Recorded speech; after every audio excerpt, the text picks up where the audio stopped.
शादी नहीं करते तो क्या होता, हमको खुश रहने का अधिकार नहीं है। अरे बदतमीज लड़की, खुश होने के लिए शादी करना जरूरी है क्या? बिना शादी के तुम सेक्सुअल रिलेशन अपने मायके में कर सकती हो और बिना शादी के तुम अगर कुंवारी इज्जतदार जिंदगी अगर जी रही थी तो ये कैसा बहाना? अरे बात है अब जाके ये लगता है ये मोहब्बत नहीं, ये सेक्सुअल डिजायर था और ये अट्रैक्शन था। कल तो शादी होगी, चलो ना आज हम लोग सेक्स कर लेते हैं, तो उसी दिन समझ जाना ये लड़का तुमसे कभी शादी नहीं करेगा। इसलिए उनकी हवस मिटाने का सामान तुम लड़कियां मत बनो। जो मोनू है जिसने शादी किया उससे कितना खुश था, ऐसे हो रहा शादी किए तो खुश नहीं रहेंगे। हमारे भारत में ऐसी भी बेटियां हैं जिनके पति सरहद पे कुर्बान होते हैं, शहीद होते हैं और पूरा जीवन वो अपने पति की याद में काट लेती है। हमारे कौन ऐसा मर्द होगा ये जानते हुए कि मेरी बीवी ऑलरेडी सेक्सुअल रिलेशन में किसी के साथ थी और खुशी खुशी हंसते हुए उसको एक्सेप्ट कर देगा? या तो उनके चरण स्पर्श करें उस मोनू भाई का कि भाई तुम महान हो देगी। अरे तुम्हारा कर्म जल गया यार, तुम जब कर्म जल रहा था तो बताई नहीं, पैर जल गया तो यूट्यूब पे बता रही हो। क्या बात है कि मोहब्बत जरूर कीजिए लेकिन रात के अंधेरे में मत मिलने जाइए और इतनी भी मोहब्बत पे परवान मत चढ़ाइए कि आपकी मौत का आपको शिकार होना पड़े। आरती और छोटू का प्रेम कहानी अब खत्म हो गया है, नया प्रेम कहानी चालू हुआ है आरती और मोनू का। हमारे साथ बीना मानवी जी और इनके पूरे टीम है। आरती को ये 4 महीनों से लगातार वॉच कर रही थी, उसके सपोर्ट में आ रही थी। अब आरती ने अपना नया प्रेम कहानी शुरुआत किया है आरती मोनू का। कैसा लग रहा है देख के? क्या ही जवाब दूं इस पे मैं, आप बताओ कैसा लगना चाहिए मुझे? बिल्कुल अच्छा नहीं लग रहा है। वक्त गलत था, शादी होना ही था, आज नहीं तो कल। हमने कभी नहीं कहा था कि आरती को कि तुम शादी नहीं करोगी, घर सेटल नहीं करोगी, हम लोग खुद समझाए थे। लेकिन अभी वक्त गलत था, इस वक्त में उसको शादी नहीं। आरती ने कहा कि वक्त गलत हो या सही हो, सामाजिक दबाव पड़ रहा था। मैं एक लड़की हूं और बिना शादी के किसी के घर में कुंवारी कैसे रहूंगी?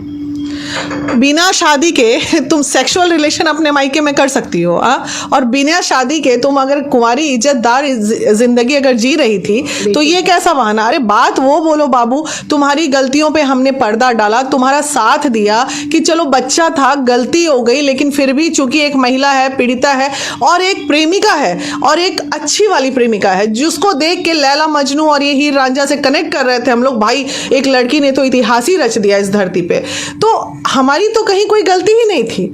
हम तो एक तरह से एक समझ जाइए, अब ये बोलते मुझे तनिक भी शर्म भी नहीं आ रही और दुख भी नहीं हो रहा है कि हमारे साथ कहीं ना कहीं हमारे ही अनुभव की नजर में कहीं ना कहीं कोई कमी रह गई होगी। तो क्या बिना मानवी आरती को परखने में चूक हो गया उनको? बिना मानवी कोई चूक नहीं हुआ है, पूरे देश को चूक हुआ है। जिस तरह वो जमीन पे लौट लौट के मोहब्बत को बयां कर रही थी, जिस तरह परिवार के अगेंस्ट जाके वो सपोर्ट कर रही थी, तो ये बात साबित हो गई थी, ये बात लोग मान चुके थे कि भाई वो छोटू से बेपनाह मोहब्बत करती है। ये जो चीजें हैं 4 महीने के बाद अब आपको लग रहा है कि वो गलत थी, उसने छोटू से प्यार किया ही नहीं था। हमारे भारत में ऐसी भी बेटियां हैं जिनके पति सरहद पे कुर्बान होते हैं, शहीद होते हैं और पूरा जीवन वो अपने पति की याद में काट लेती है। हमारे यहाँ ऐसी भी लड़कियां हैं जो वो बोल रही है हम शादी नहीं करते तो क्या होता, हमको खुश रहने का अधिकार नहीं है। अरे बदतमीज लड़की, खुश होने के लिए शादी करना जरूरी है क्या? तुम ये जो एग्जाम्पल दे रही हो अब, ये पूरी हम लोगों को शर्मिंदा कर रही हो। खुश होने के लिए शादी कहां से कनेक्ट कर रहा है? अच्छा, क्या ये बात जब बोली आरती की शादी मैंने किया है खुश रहने के लिए क्योंकि मेरा भी जीवन है, तो क्या आपको लगता है कि आरती जो शादी कर ली है ये गलत हो गया? देखिए, खुश रहने के लिए ही हम लोग इतना आगे बढ़ रहे थे। जहां तक सब लोग हम लोग को सवाल कर रहे हैं कि तेजस्वी के पास लेके गए कि चलिए वहां हम लोग लेके जाते, कहा था कि मैं सरकारी जॉब दिला दूंगी आरती को। बिल्कुल, उनको हम लोग क्यों रिक्वेस्ट किए थे?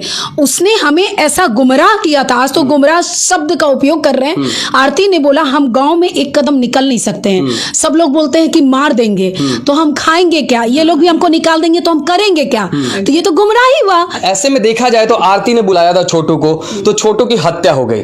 अब मोनू का क्या होगा?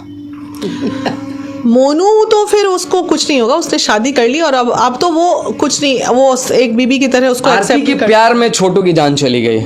आरती ने जब शादी कर लिया मोनू से, तो क्या मोनू का फ्यूचर आपको कैसा लगा? बहुत पर्सनल है, लेकिन मुझे लगता है आरती की जिंदगी आज भी बर्बादी है। फिर मैं यहाँ सिंपैथी दिखा रही हूँ क्योंकि आप बताओ कौन ऐसा मर्द होगा ये जानते हुए कि मेरी बीबी ऑलरेडी सेक्सुअल रिलेशन में किसी के साथ थी और खुशी खुशी हंसते हुए उसको एक्सेप्ट कर देगा? या तो उनके चरण स्पर्श करें उस मोनू भाई का कि भाई तुम महान हो। ये भी देखा था कि वो जो मोनू है जिसने शादी किया उससे कितना खुश था, अच्छा ऐसे हो रहा है शादी किए तो खुश नहीं रहेंगे। तो अरे तो शादी किया तो खुश, वही मैं मोनू को यही या तो थोड़ा सा हो सकता क्या लगता है कि छोटू को भुला गया अपने जो छोटा भाई था? हो सकता है मोनू मानसिक नहीं, कोई हो सकता है वो काम कर रहा है, वो बाहर रह रहा है, अरे तो वो सोच काम कर रहा है। होती भाई, वो हंस रहा है, खुश हो रहा है, उसका उतना ही छोटा बुद्धि है, वो उतनी ही बुद्धि से सोच के खुश हो रहा है। अरे भाई हमरा तो मतलब वो ये क्या ही बोल रहा है। आरती अलाउड कर दे रही, आरती अलाउ कर रही है कि मोनू तुम ऐसे पकड़ के मेरे साथ सेल्फी लो। उस समय याद नहीं आ रहा छोटू को। हाँ, मैं आपको ये बोल रही हूँ, प्रश्नवाचक आरती पे नहीं होना चाहिए। क्यों लगा रहे हैं उस पे? बेचारी वो तो कहीं और की है। जब उसका भाई खुश है, माँ बाप खुश है, बहन खुश है, तो आरती फिर दोषी ही नहीं है। आरती तो दूसरे घर की है। जब इस पूरे परिवार में जो गम था, क्यों इंडिया की जो संस्कृति है, भारतीय संस्कृति है, जिसमें कहा जाता है कि संबत जलने के बाद, ये और कुछ नहीं है, ये रीजन होता था।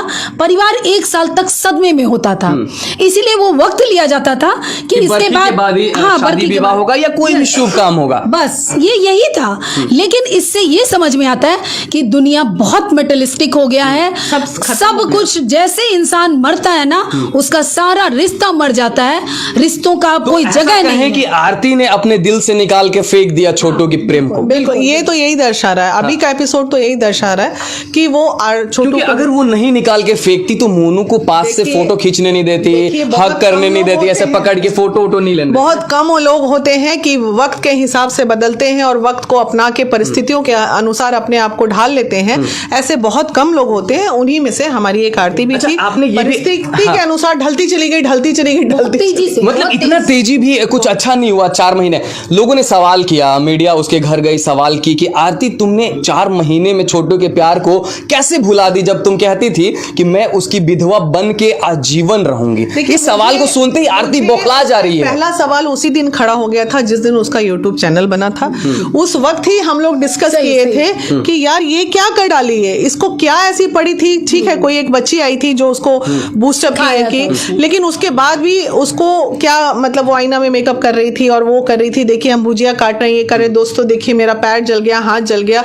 अरे तुम्हारा कर्म जल गया यार, तुम जब कर्म जल रहा था तो बता ही नहीं, पैर जल गया तो यूट्यूब पे बता रही हो, क्या बात करें। आपने एक लास्ट टाइम बाइट दिया था, उसमें आपने ये कहा था कि आरती ने जो शादी किया है मोनू से वो हवस के कारण किया है। आपने साफ शब्दों में कहा था इस बात को, क्या सच में आपने बोला था? हवस तो नहीं कहा होगा, सेक्सुअल डिजायर जरूर कहा होगा मैंने, कि ये अब जाके ये लगता है ये मोहब्बत नहीं, ये सेक्सुअल डिजायर था और ये अट्रैक्शन था।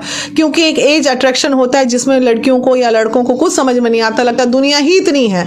और जिन बच्चों को ये समझ में नहीं आता है कि दुनिया ही आपकी इतनी है, वो बच्चे तो या तो 36 टुकड़े में कटेंगे या तो फिर वो इसी तरह छोटू की तरह रहते जाएंगे। जाते जाते जितने प्रेमी लोग देख रहे हैं जो घर में चले जाते हैं चोरी छुपे मिलने के लिए, उनके लिए जरा सा संदेश दे दिए, क्योंकि आए दिन ये घटना आ रहा है। डेफिनेटली उन तमाम प्रेमियों के लिए पूरा बिहार इस वक्त सदमे में है कि इस बार 2022 में बिहार में लगभग 12 से 15 लड़के हैं जो रात के अंधेरे में लड़कियों से मिलने गए और उनकी मौत हो गई है। तो उन तमाम बच्चों के लिए जो अभी अफेयर में है और यह होने की कुछ ऐसी संभावना है, सभी बच्चे, पुरुष, मेल पर्सन के लिए, आप लोगों के लिए एक संदेश है कि मोहब्बत जरूर कीजिए, लेकिन रात के अंधेरे में मत मिलने जाइए। ये कहीं ना कहीं कानूनन अपराध भी है। और इतनी भी मोहब्बत पे परवान मत चढ़ाइए कि आपकी मौत का आपको शिकार होना पड़े। और तमाम मेरे प्रेमियों से अनुरोध है, प्रेम की परिभाषा को समझो, मोहब्बत को मोहब्बत रहने दो। सेक्सुअल डिजायर अगर बीच में आ गया तो उसी दिन समझ जाना ये मोहब्बत नहीं। और उन लड़कियों के लिए ये संदेश जो मोहब्बत के टाइम पे ये कहते हैं कि नहीं क्या होगा, कल तो शादी होगी, चलो ना आज हम लोग सेक्स कर लेते हैं, तो उसी दिन समझ जाना ये लड़का तुमसे कभी शादी नहीं करेगा। इसलिए उनकी हवस मिटाने का सामान तुम लड़कियां मत बनो, और नहीं समझोगी तो 36 नहीं अब 70 टुकड़ों में कटोगी। चलिए, आपने एक बहुत ही अच्छा संदेश सुना। बाकी आपको वीडियो कैसा लगा कमेंट में राय जरूर रखिए। तब तक के लिए बहुत बहुत धन्यवाद।